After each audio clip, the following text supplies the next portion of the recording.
Ahead of the union budget on July 23rd, Surat's textile business community is hopeful that the new NDA government will introduce measures to boost growth in their industry.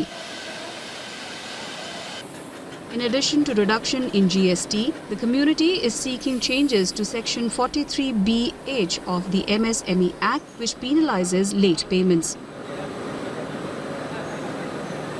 नाराजगी तो इस बात की है कि MSME लगी है, उस दिन से क्या है धंधा कम हो गया लोगों का। बड़े लोगों को कोई फ़र्क नहीं पड़ा है, छोटे लोगों को बहुत परेशानी आई है, पैसा समय पे आता नहीं है, वो प्रॉब्लम है। अच्छा, अगर सरकार ने MSME लगी है 45 दिन की धारा रखी है तो यहाँ से माल जाता है तब तक उसके पास पहुँचता है पार्टी के पास तब तक 45 दिन हो जाते हैं।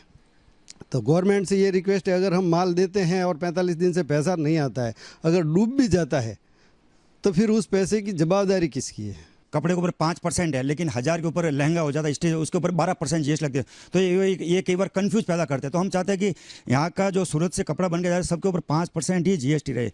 दूसरा जो ये आ रहा है 43BH, इसके कारण मार्च से अभी जनवरी से लेकर अप्रैल तक हमारी जितने भी सीजन है सबके सब सीजन एकदम मीडियम गई है, एकदम समझ लो फैल जैसी गई है, उसमें कोई उठाव नहीं आया। सबसे बड़ा इसका कारण था 43BH के कारण। और हमारी सरकार से मांग रही है, एक हमारे यहाँ पे बच्चे पढ़ लिख जाते हैं तो फ्यूचर में क्या करे, MBA CA सब कुछ कर लिया, लेकिन वो कपड़ा लाइन में आना नहीं चाहते। तो हम चाहते हैं कि एक यहाँ पे टेक्सटाइल यूनिवर्सिटी का निर्माण किया जाए। Textile traders also want the government to address the anti-dumping duty issue, which they say has led to an increase in raw material costs, thereby reducing their profit margins. जो सबसे बड़ी दिक्कत है, ये जो कहीं कहीं केमिकल में भी, यान में भी, कहीं प्रोडक्ट के ऊपर एंटी डंपिंग ड्यूटी लगा हुआ है, इसकी वजह से जो टेक्सटाइल इंडस्ट्री का जो इंटरनेशनल लेवल पे उनका जो प्रोडक्ट रखना है उसमें आजकल हमको दिक्कत आ रही है। क्योंकि एंटी डंपिंग ड्यूटी लगने से जो केमिकल है या रॉ मटेरियल कोई भी है, जैसे यान है, केमिकल है, तो उनके रेट 2-3 गुना हो गए हैं। Another high priority demand is the wish list of textile traders in Surat to create an environment that encourages research and development in their sector.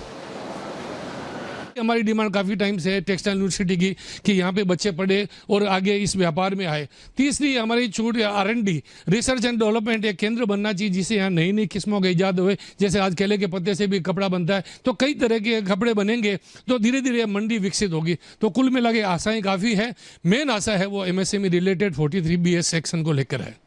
As Finance Minister Nirmala Sitharaman prepares to present her 7th consecutive budget, textile traders in Surat are hopeful that their demands, including reduction in GST and establishment of institutes for research and development among others, will be met.